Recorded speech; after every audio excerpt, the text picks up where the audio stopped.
영화에 자주 등장하는 좀비처럼 자기 자신을 죽은 시체라고 믿는 사람들이 있습니다.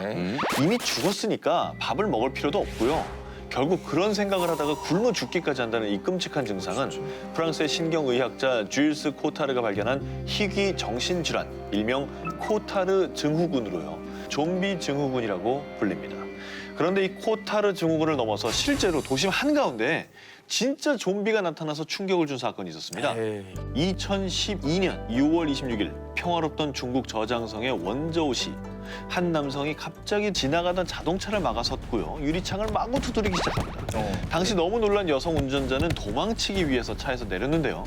문을 두드리던 남성이 진짜 좀비처럼 이 여성의 얼굴을 마구 물어뜯은 겁니다. 남성은 현장에 도착한 경찰에게 바로 체포가 됐지만 이미 여성의 코와 입술 일부분이 잘려나갔고요. 코를 잘랐어. 중국에서 일어난 이 끔찍한 사고가 더욱 충격을 주는 이유가요. 비슷한 사건이 한 달 전 미국에서도 발생했기 때문입니다. 똑같은 게 있대. 2012년 5월 26일 미국 마이애미 고속도로에 갑자기 나타난 남성 루디 유진. 노숙자였던 로널드 포포의 얼굴을 물어뜯은 사건입니다. 신고를 받고 출동한 경찰은 루디 유진에게 수차례 경고를 했지만요.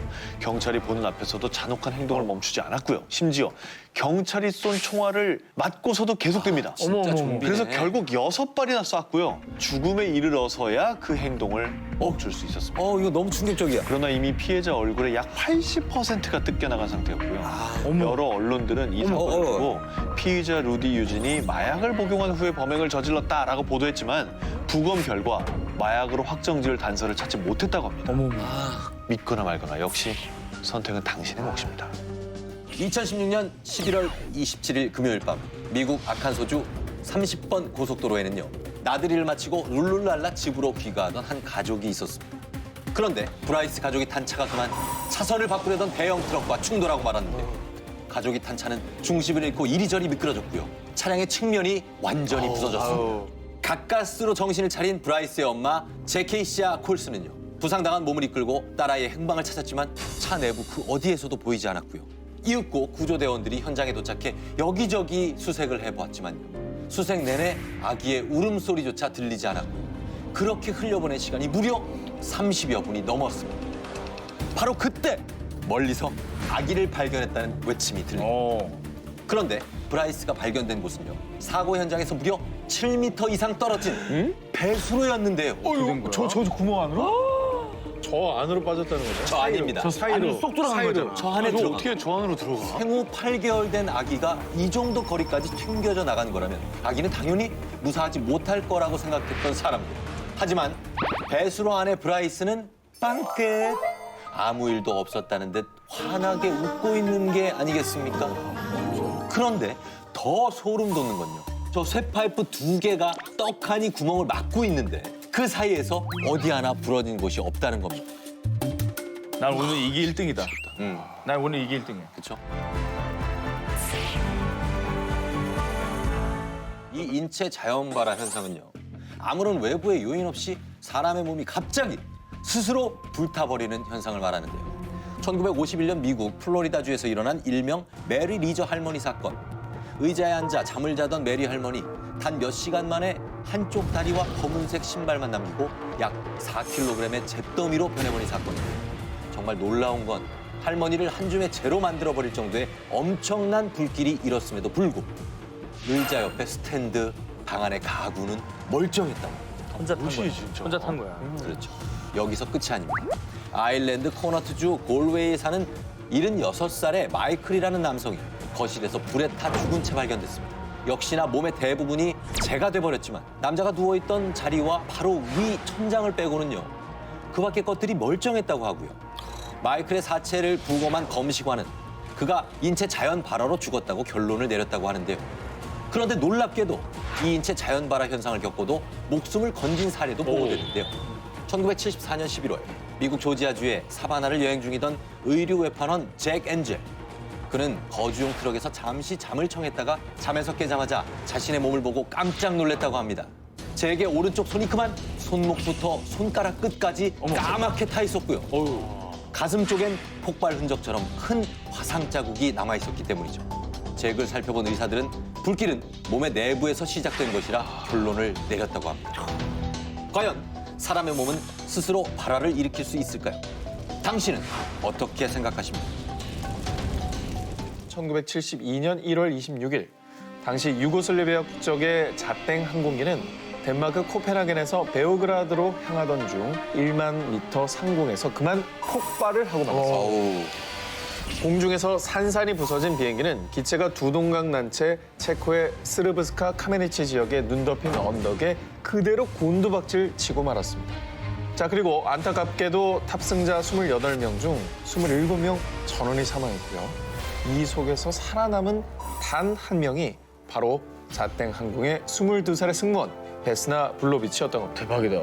당시 여객기 꼬리 부분에 음식 나르는 카트와 함께 끼어있던 블로비치는 발견 당시에 전신 골격이 부서지고 허리 아래로 하반신 마비 증상을 겪었으나 기적적으로 힘겨운 재활 끝에 10개월 만에 다시 걸을 수 있었고요. 더 놀라운 건 항공사 사무직으로 복귀해 일도 다시 대단하다. 시작할 수 있었습니다. 자, 사고 13년 후인 1985년엔 가장 높은 상공에서 낙하산 없이 떨어져 생존한 사람으로 이분이 기네스북에 올랐습니다. 자, 그녀는 생전 인터뷰에서 비행기를 타면 사람들이 항상 내 옆에 앉길 원한다라고 말하기도 했다는데요. 그러긴 해. 네. 1863년 1월 10일 출근하는 사람들로 가득한 영국의 한 지하철역. 왜 이렇게 지하철이 늦게 오는 거야? 짜증나게 정말. 전역을 출발했다는 지하철은 아무리 기다려도 도착하지 않았고 사고라도 생기는 건가 싶어 모두 지하철을 찾아 나섰지만 아무리 찾아봐도 지하철은 보이지 않았습니다. 물론 그 안에 타고 있던 기관사와 승객까지 전부 말이죠. 그런데 이상한 것은 열차가 사라진 곳에서도 열차의 운행 소리는 계속 들려왔다는 겁니다. 그리고 10주 후 모두가 포기했던 순간 이번에 내실 분은 모니먼트역입니다. 내리실 문은 왼쪽입니다. 열차의 문이 열리자 실종됐던 승객들이 지하철에서 내렸습니다. 실종돼 10주 동안 어디에 있었습니까? 아, 무슨 말씀이세요? 저는 그냥 20분 전에 출근하려고 지하철을 탔을 뿐인데요. 실제로 당시 언론에 대서특필됐던 사건이며 지하철이 다른 차원의 공간으로 이동했다가 다시 돌아온 것이다 라고 주장하는 분들도 많았습니다. 하지만 다른 한편에선 영국이 세계 최초로 지하철을 개통한 것이 1863년 1월 9일, 즉 지하철 실종 사건이 벌어졌다는 그날의 바로 전날인데 당시 지하철 운행을 하지도 않았으니 실제로 있었던 사건이 아니라고 주장하기도 합니다. 실제 사건이라면 대체 지하철은 10주 동안 어디에 있었던 것인지 여전히 풀리지 않는 미스터리로 남아 있습니다. 1989년 눈이 먼 한 노파가 의미를 알 수 없는 말을 내뱉습니다. 미국 형제들이 철로 만들어진 세계 공격당할 것이다. 라고요. 정확히 12년 뒤 이 노인이 예언한 사건이 바로 2001년 9.11 미국 쌍둥이 빌딩 테러 사건. 여기서 미국 형제는 쌍둥이 빌딩을 말하는 것이고 철로 만들어진 세계는 여객기를 암시하는 것이었죠. 이 맹인 노파의 이름은 반젤리나 구슈테로바 이분입니다. 일명 바바반가로 불리는 불가리아 태생의 시각장애인이었는데요. 그녀의 소름 끼치는 예언은 이뿐만이 아니었습니다. 체르노빌의 불기둥이 치솟아 죽음의 도시로 변할 것이다라며 1986년 체르노빌 원전 사고까지도 예언했다는 소름 끼치는 사실. 이외에도 1939년 제2차 세계대전 발발, 1997년 다이애나 황태자비의 죽음, 44대 미국 대통령 아프리카계 미국인 당선, 이슬람 수디파 무장단체 IS의 테러 발발까지 전부 예언해서 전 세계 사람들을 깜짝 놀라게 했습니다. 바바반가는 생전에 2016년 말 유럽 대륙에는 아무것도 남지 않는 황무지가 될 것이다라는 말을 남겼기 때문인데요. 일각에서는 이것이 지난 6월에 발생한 영국의 EU 탈퇴, 즉 브렉시트를 의미하는 것이라며 놀라움을 금치 못했다고 합니다. 예언 적중률 85%를 자랑하는 발칸의 노스트라다무스, 바바반가, 심지어는요. 아들에게 얘야 8월 11일 마음의 준비를 하도록 해라 라며 본인의 죽을 날짜까지 예언했다고 합니다. 물론 그녀가 예언한 것들 중에 2010년 제3차 세계대전 발발, 2014년 생화학전으로 인해 피부암이 유행한다 등 빗나간 예언들도 상당수에다가 예언 내용들이 대체로 추상적이라는 의혹도 제기되고 있다고 하지만 말이죠. 그녀는 정말 미래를 내다보는 신비한 능력을 갖고 있던 것일까요? 무섭긴 하다. 네, 미국 형제가 뭐 새로 만든 새 이런 건 좀 무섭네. 그게 진짜 무섭잖아요. Этого Россию ждет 1000 лет счастья и благоденствия. 1995년에 열렸던 마이크 타이슨의 권투 경기였습니다. 화면 왼쪽 뒤에 저 남자를 봐주세요. 누구요? 저 남자죠. 저 찍는 남자? 네, 1995년이라고요. 저런 게 없잖아. 스마트폰이 아니에요? 1995년엔 전국적으로 삐삐가 유행이었고요. 어떻게 저 사람은 1995년도에 카메라 폰을 사용하고 있는 걸까요?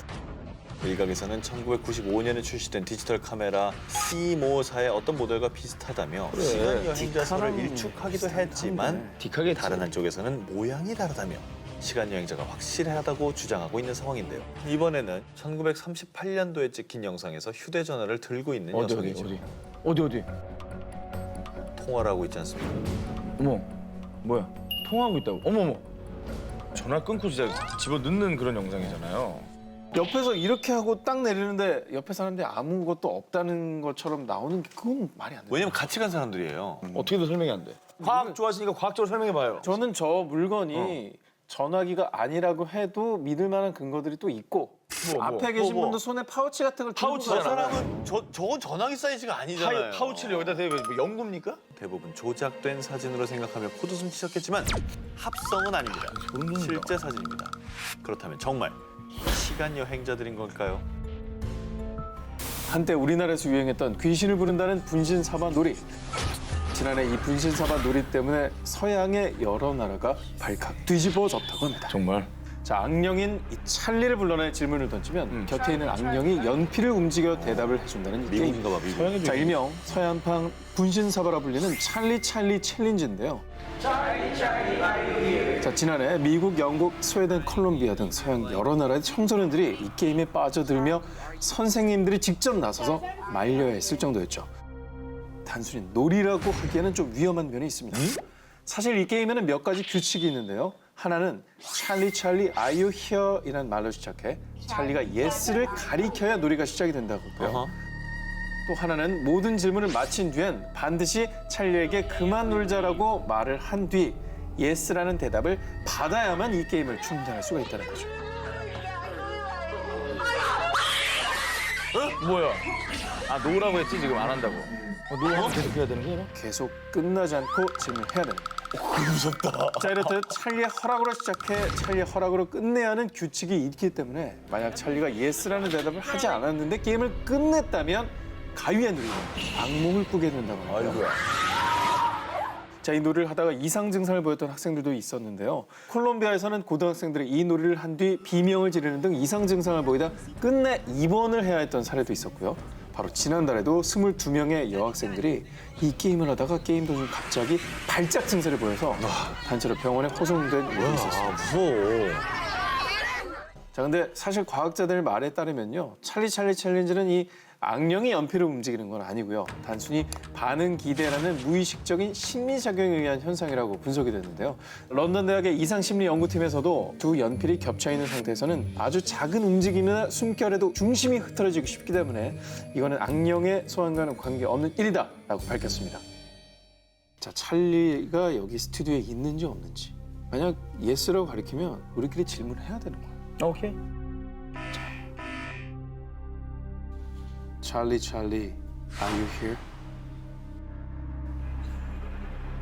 Charlie, are you here?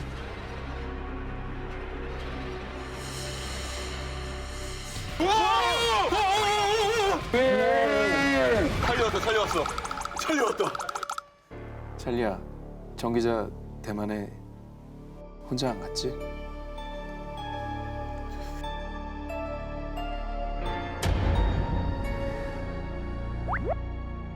혼자 안 갔지? No. 영어식으로 대답한 겁니다. 찰리가 왜? 부정 의문문. 노라고 했네. 아, 그러면 다시 한번 기회를.